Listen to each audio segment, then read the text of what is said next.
Hello, friends, and welcome back to another episode of Conservation Stories. Conservation Stories is a podcast brought to you by the Sandhill Area Research Association. I'm your host, Tillery Timmons-Sims, and I am so excited to introduce you today to Stephen Hummel. And Stephen is part of an organization that I just became familiar with and had no idea anything about light pollution. He is part of Dark Skies. Stephen, thanks for joining us. Can you give us a little bit of background about you? Yeah, thank you, Tillery. I'm the Dark Skies Initiative Coordinator for the McDonald Observatory. So I'm part of the University of Texas at Austin, but instead of being based in Austin, I'm way out west in the Davis Mountains, up at the McDonald Observatory. So, my job is essentially to preserve the night sky in the vicinity of the observatory, which is mostly West Texas and and a bit of southern New Mexico, for the benefit of astronomical research. Although, as we'll talk about, there's a lot of other benefits to preserving the night sky aside from just astronomy as well. Well, and I've heard a few things about light pollution, but I really, kind of like a lot of other things in my life, been like, whatever. And now I know enough that I've been wrong about a lot of things to go, okay, there is probably something to this, and I'm really excited to learn about light pollution and what the solutions are and why it matters. Yeah. I think when most people hear light pollution, their first thought is, that's annoying for astronomers, but what's the big deal? Mm-hmm. Like, it's not a real pollutant, is what I think a lot of people expect. But it is, and the reason why is really quite simple. All life on Earth evolved under a day and night cycle, right? Sun comes up, sun goes down. And different animals have evolved to be active at different portions of that cycle. So we are, of course, creatures of the daytime. We don't really see or experience the world the way nocturnal animals do. In many cases, we are far more sensitive to light. So when the sun comes up, we feel awake. When the sun goes down and there's less light, then we start to feel sleepy. But if you think of, say, a nocturnal animal, even a raccoon or even some migratory birds, it's the inverse. So when darkness falls, then they're more active.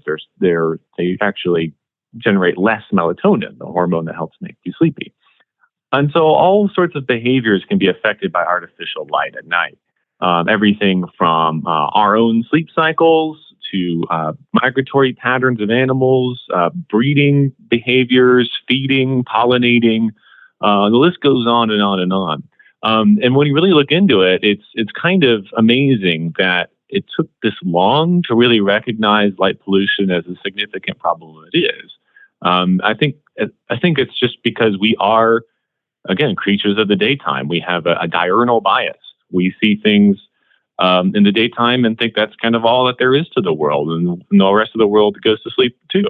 Right. But of course, that's not the case. Right. That's interesting. And I know I've seen a lot of more research and things people are talking about, making sure that you turn your screens off, an hour or so before you go to bed, that kind of thing. I mean, that's, I guess, a little bit of what you're talking about, how it impacts the wildlife. Yeah. So it impacts us, right? Artificial light at night, particularly blue light, suppresses the generation of melatonin in humans.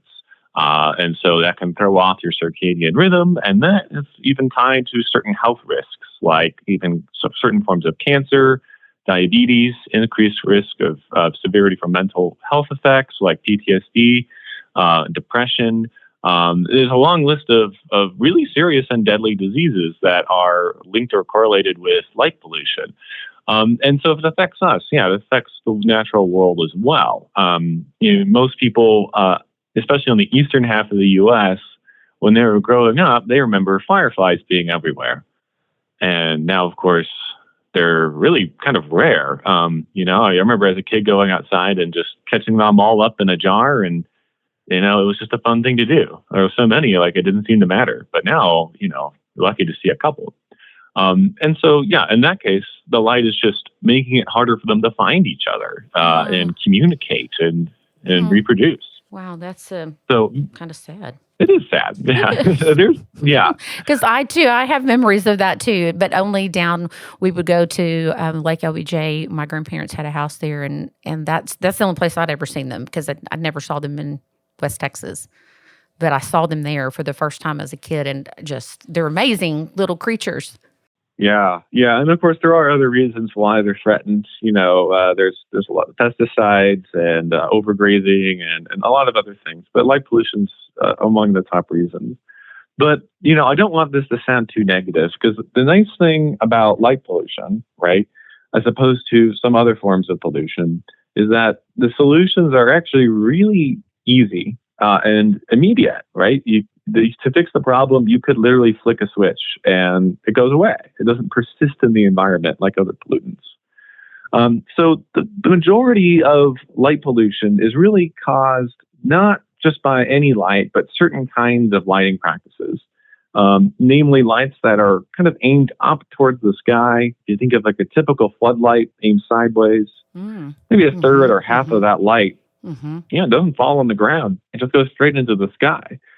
So just aiming a light down and shielding it, that removes a lot of the effect that you would see from far away. And then another thing that you could do is just use a lower intensity of light. Obviously, it's pretty straightforward.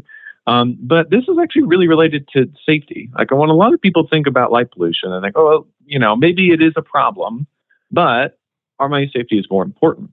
And I'm here to say, you can have both, right? You can have good lighting that's safe, that exists, and it's not any more expensive. If you adjust the light to the intensity you need, then your eye adjusts accordingly, right?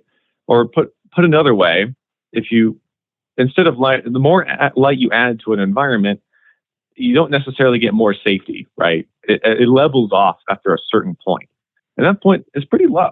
By just lowering the intensity to an appropriate amount, we can actually see better, because your eye has an ability to adjust to what's in the shadows and what's in the light. Right. Yeah. The contrast isn't too harsh. Right. Yeah. And it doesn't take as long. Like, when you go from something dark to something super bright, or vice versa, you're blind for a while. Yeah. So we worked with a local gas station in one of the towns nearby. And the neighbors of the gas station were complaining that it was really bright, like so bright that when they were filling up their cars with gas and then they drove back out on the street, they were completely blind, because they couldn't even tell their headlights were on. It was so bright. So we took a light meter and we measured how bright it was. And according to medical standards, it was literally bright enough to perform brain surgery. Oh, my goodness. Oh my, that's very funny. And a waste of energy and money. Yeah. So we mentioned that to the owners, and they saved 80% on their energy bill just by reducing the brightness down to what's appropriate. Yeah. The solutions again are not that complicated, right? We don't have to live in total darkness to reduce light pollution. We just have to think about it a little more carefully. We have to kind of get over the assumption that all light is inherently good, and recognize that light can have some dark sides to it as well. Interesting. Well, we were together at the Texan by Nature Summit, and we heard them say, people, planet, profits. And what a great example of this movement that is like, hey, this is something that helps people, it helps the planet, and it actually can help a business with their profits, with their bottom line. Yeah, exactly. Yeah. It's a great example of conservation and business practices actually being on the same side. The real barrier is just awareness, being aware and getting over kind of the biases we have about lighting. That's it. What a great, easy thing for people to do. It's just not hard at all. I'm just floored at like how, so if say, I'm thinking about like where we are, on the Permian Basin, and exactly what I'm talking about. If you're driving from Fort Davis and then you are going up to Midland, I'm talking about, there's like all kinds of. Oh yeah. So what can folks out there do? The same kind of thing, like just making certain that the light is directed right where it needs to be? Yeah, exactly. So I've worked with a lot of oil and gas companies, particularly in the Permian Basin area, And yeah, initially there's often the sort of hesitance, like, what is this dark sky is all about? Well, we need lighting for safety, and yeah, you're right. But we don't need to light the neighbor half a mile down the road, right? They don't necessarily appreciate that. So yeah, we worked with many operators to come up with solutions for large scale industrial facilities that targets the light where you need it, still meets all relevant safety standards, lowers their energy costs, and is also better for wildlife too. So yeah, that's what we call the Dark Skies Initiative in Texas, and in New Mexico. There's a recent effort called the Dark for the Park Initiative, which is particularly trying to preserve the night sky around our national parks of Carlsbad Oh, Caverns. yes. So yeah, they have a lot of light pollution from industrial facilities in that surrounding area.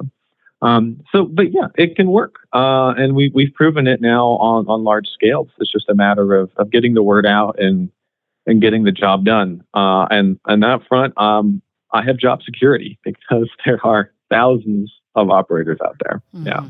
Yeah. Well, and I'm just thinking about let's just say, this is something that I'm like, this is easy. And I live in a neighborhood in the middle of Lubbock. And what can I tell my neighbors? I mean, is this something that I can, like, hey, put a sign in my yard that says, something that, and make sure that my lighting is correct? Yeah, absolutely. Yeah. Start with your own lighting. And then if you have, I get asked this a lot, like if you have a neighbor that has a particularly bright and annoying light shining into your neighborhood, your property, the best thing to do is lead by example and then offer them a solution.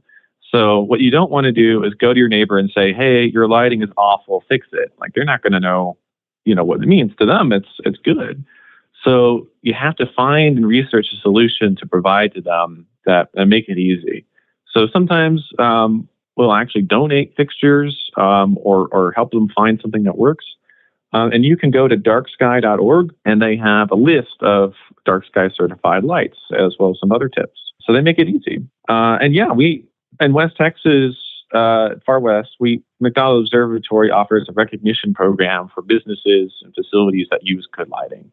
So they actually do get a little sticker that you can put on a window or a poster. So when you see that property, yeah, you can say, oh, this is doing it right, and leading by example.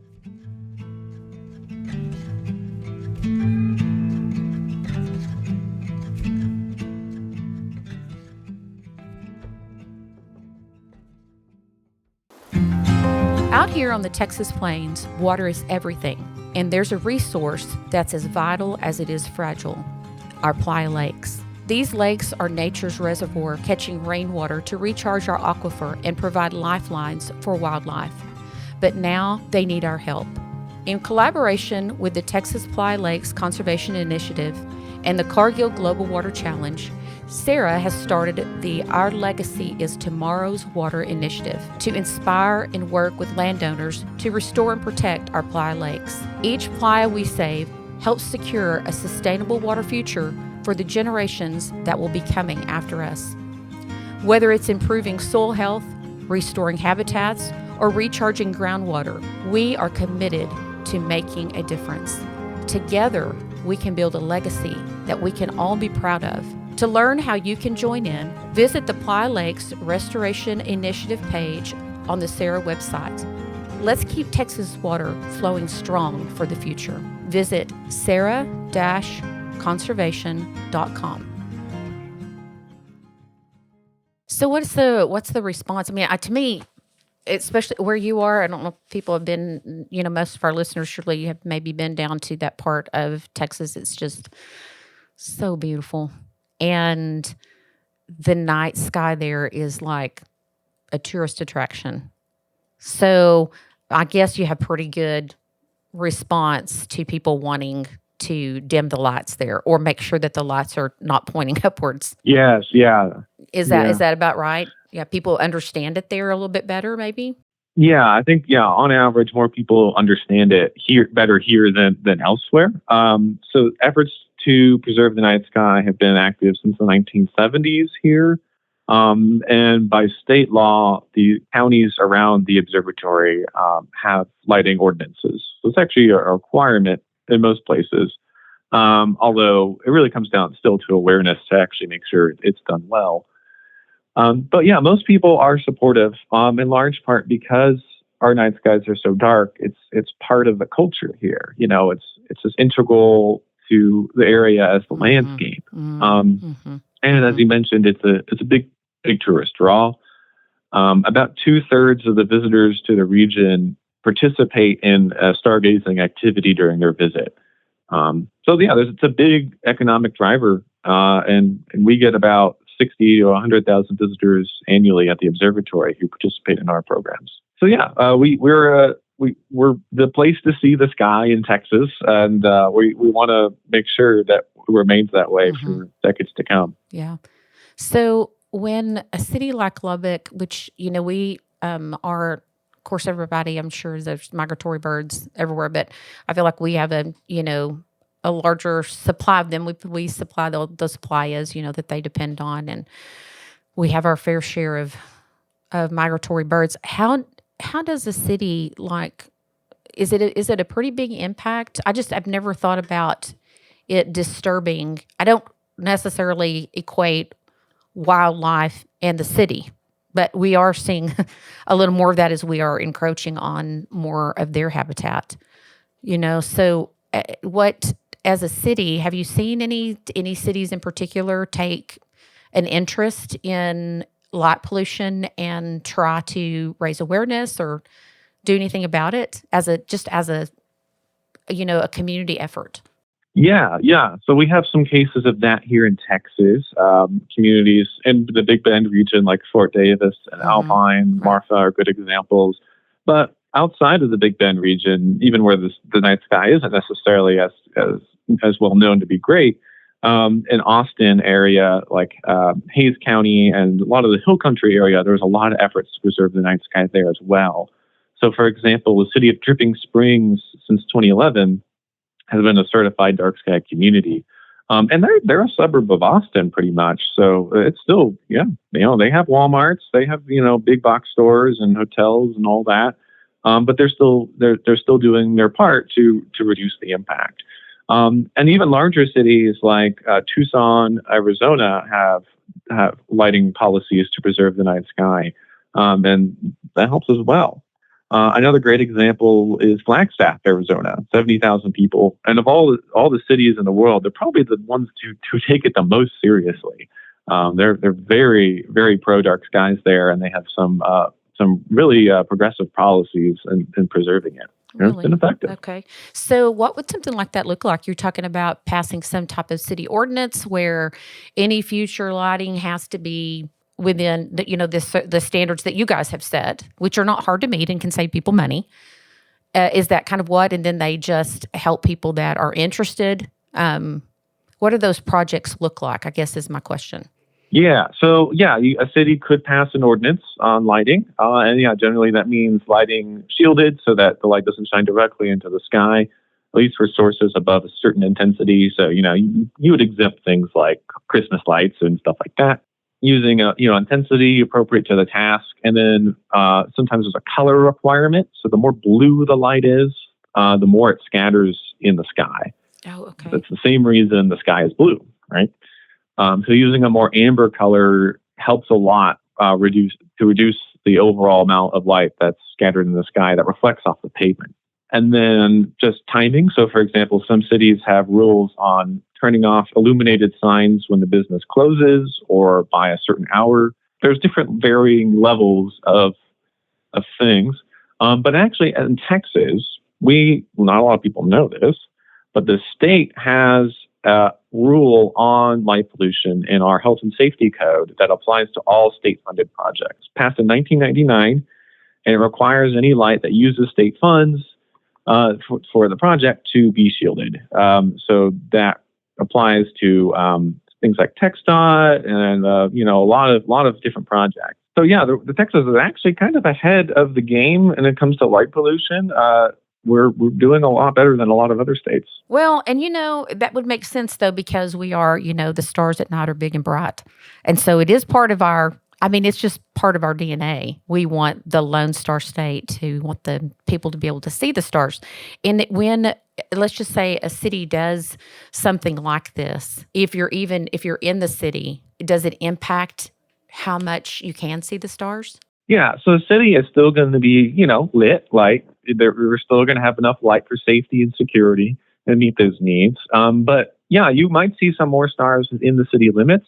But the real difference would be when you drive out of the city, instead of having to drive hours to get away from that glow, you may drive 10 minutes, 5 minutes. So it dramatically reduces sort of the radius of effect. So yeah, like for example, we at McDonald Observatory are 180 miles-ish from El Paso. We can still see the glow of El Paso. So usually a major city might have a radius of around 200 miles or so that it impacts. But with better practices, it could be 20, 30, 40 miles. So a huge strength.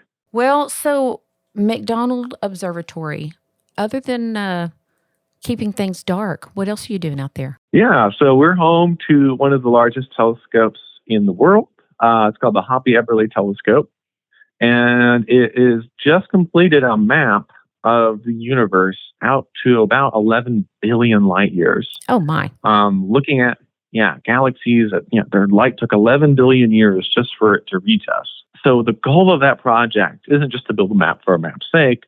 It's to figure out why the universe is expanding at an accelerating rate. Further, if that rate of expansion has changed over time. So when we look at galaxies 11 billion light years away, we see the universe as it was 11 billion years in the past. And so we can kind of get a history of the universe. And by mapping how all of the galaxies are moving throughout that history, we get a sense of the expansion of the universe. Why is it expanding? We have no idea. Well, have you come across any life forms out there? Are they all in Roswell? You'd hear about it. No, see, I think that's the thing is we wouldn't hear about it. Like you might tell us, but then, we might go missing. Yeah. No aliens confirmed here, but we are actually looking. We have a device called the Habitable Zone Planet Finder, and it does what it says in the box. It finds planets that are on the habitable zones, meaning liquid water could exist, an atmosphere could exist around their star.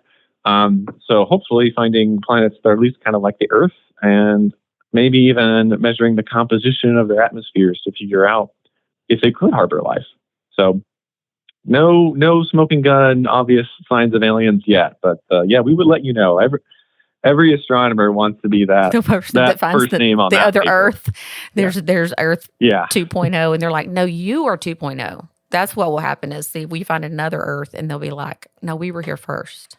So we're the real Earth. Exactly. Well, we're the aliens. Yeah. Yes, exactly. Oh my goodness, wouldn't that be amazing though?